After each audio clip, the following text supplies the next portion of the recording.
Thank you. So today,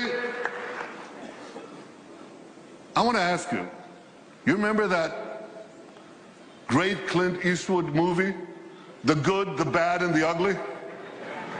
Well, I want to talk about the good, the bad, and the beautiful.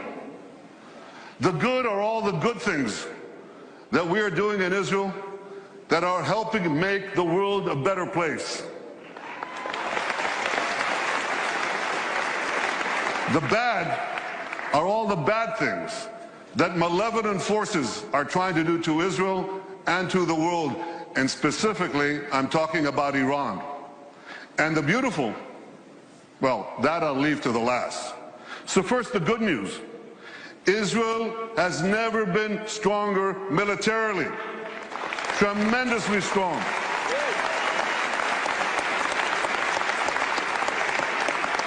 That's an F-35 fighter plane, the most advanced in the world.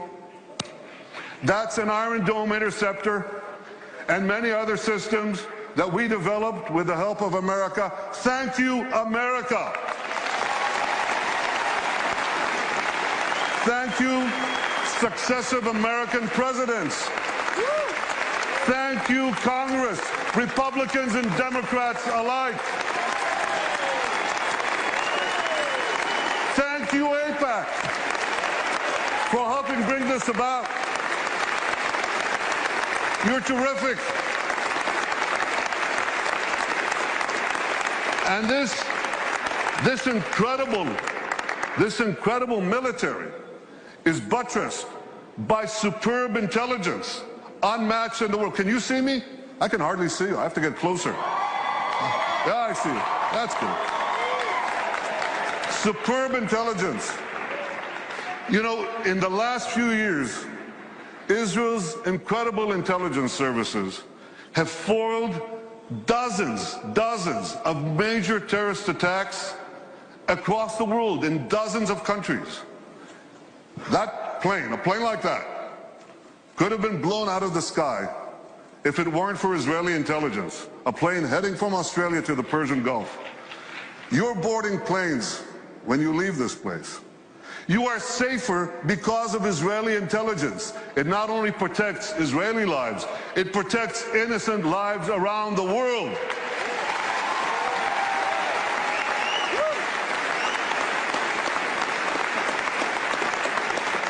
And we're able to do all this because of the extraordinary soldiers of the Israel Defense Forces, men and women.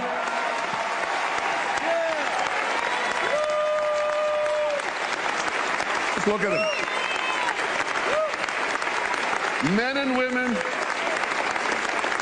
black and white, religious and secular, gay and straight, Jews, Muslims, Christians, Druze, Circassians. They come from different backgrounds, but they're united with a common mission to protect the state of Israel. They keep us safe. They make us proud.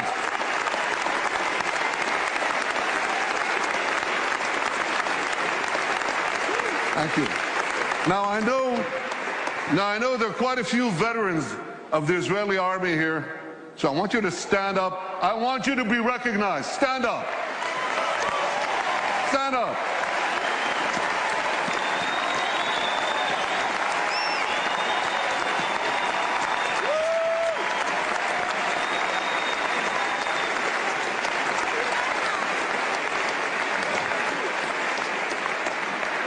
But the good news doesn't stop merely with Israel's strong military.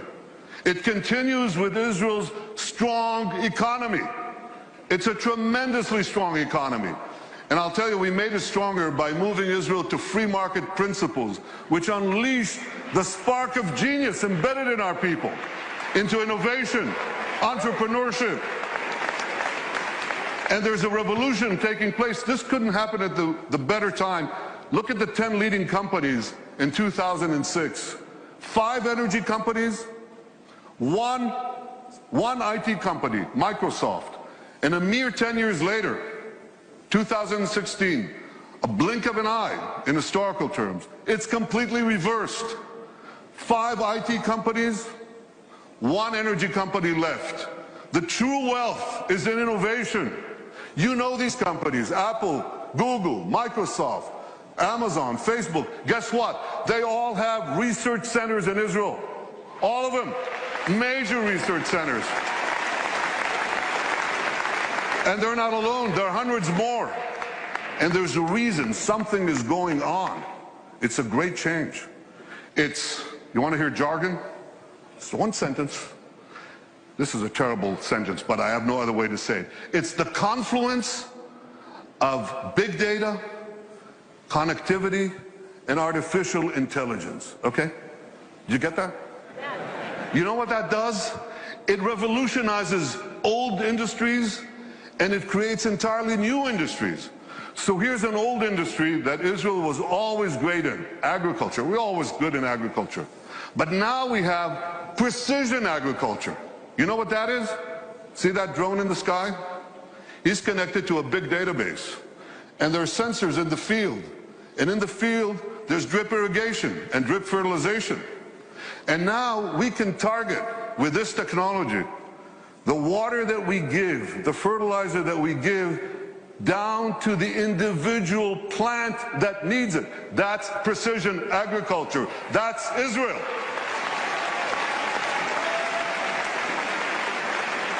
Unbelievable.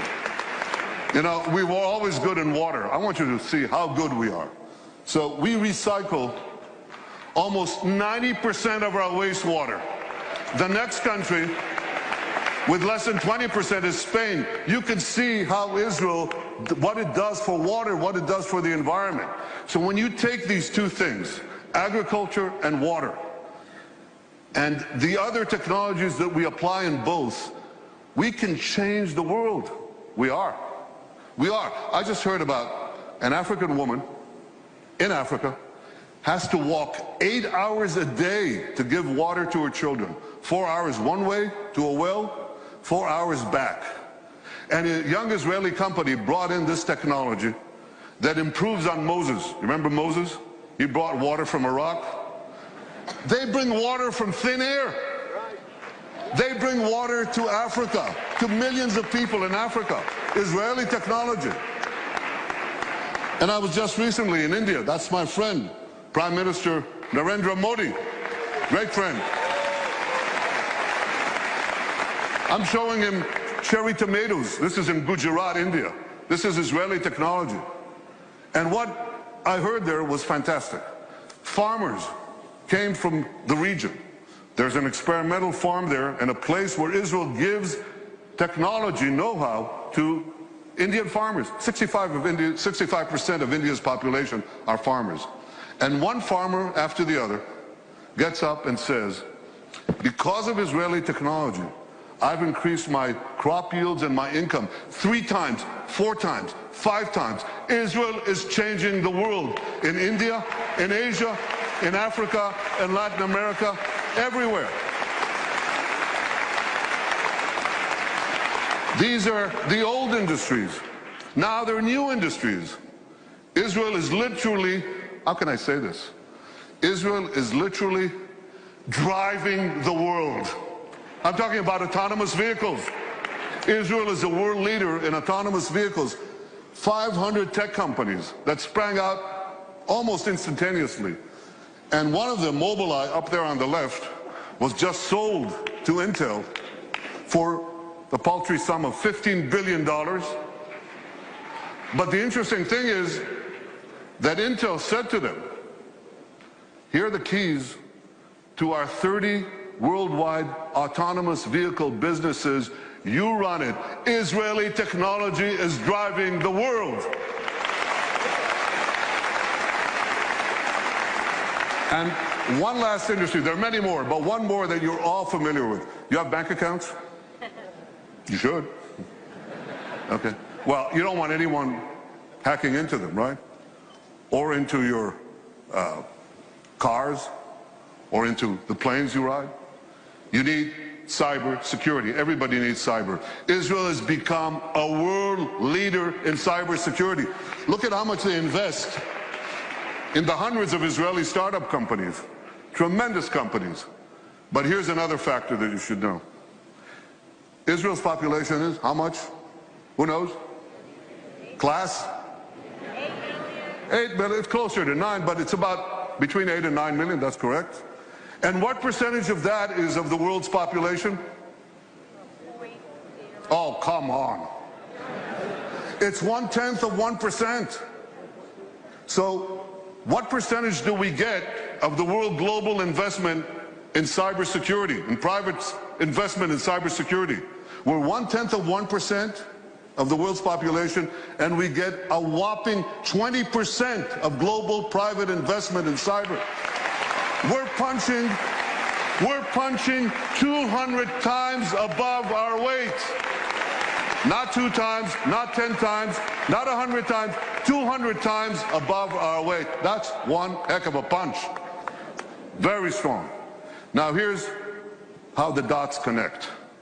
Because we have this tremendous capacity for security and intelligence, and because we have this tremendous capacity for civilian technology, for making the lives of people richer, safer, more productive, many countries are coming to Israel because they want to share with us these benefits. And that creates the third great change, which is a flourishing of Israel's diplomatic relations around the world. You know, when I joined the Foreign Service 105 years ago, as the DCM to this city, Washington, the #2 in our embassy, I think we had about 80 or 90 countries with whom we had diplomatic relations. Now the number is 160, and there are very few countries left. By the way, what are we doing with Greenland? We got to do something with Greenland. Where's my advance team? Go to Greenland. They must have some satellite needs or something that we could do there. But we are coloring the world blue. I've been to Africa 3 times in 18 months. I've been to South America, Latin America. Can you imagine? In the 70 years of history of Israel, a prime minister of Israel never went south of Texas? I mean, I love Texas, but yeah, I do. But we went to Argentina. We went to Argentina, to Colombia, to Mexico, and they say, come back, we want more. That is changing. All these countries are coming to us. India, China, Mongolia, Kazakhstan, all of them. Azerbaijan, Muslim countries. First time I visited Australia, tremendous. Far away though. So we're coloring the world blue. And you know what? The numbers, you remember people talked about Israel's isolation? Remember that? Israel's isolation? Pretty soon, the countries that don't have relations with us, they're going to be isolated.